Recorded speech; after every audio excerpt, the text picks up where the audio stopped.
भाजप नेत्या पंकजा मुंडे, गिरीश महाजन आणि सुधीर मुनगंटीवार हे तीनही भाजप नेते लोकसभा निवडणूक लढवणार नसल्याची चर्चा आहे। आजी माजी मंत्र्यांना लोकसभेसाठी उमेदवारी दिली जाईल अशी चर्चा होती, मात्र आता या चर्चांना पूर्णविराम मिळाल्याचं दिसतंय।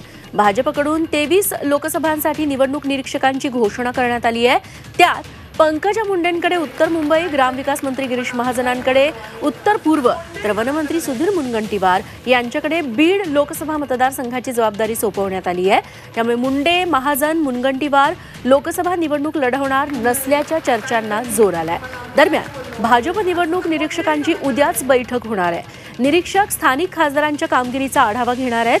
स्थानिक खासदारास 2 पर्याय कोण याचीही चाचपणी करण्यात येणार आहे। दरम्यान भाजप सरकारी अधिकाऱ्यांना तिकीट देण्याच्या तयारीत असल्याची प्रतिक्रिया विधान परिषदेचे विरोधी पक्षनेते अंबादास दानवे यांनी दिली आहे। विद्यमान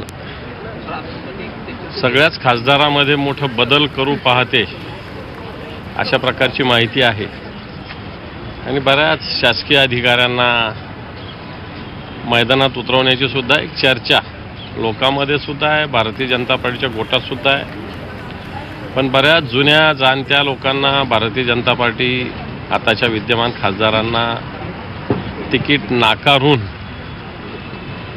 काही शासकीय अधिकाऱ्यांना, प्रशासनातील सेवेतील अधिकाऱ्यांना देण्याच्या तयारीत आहे अशी प्रकारची माहिती कार्यकर्त्यात खालपर्यंत आहे।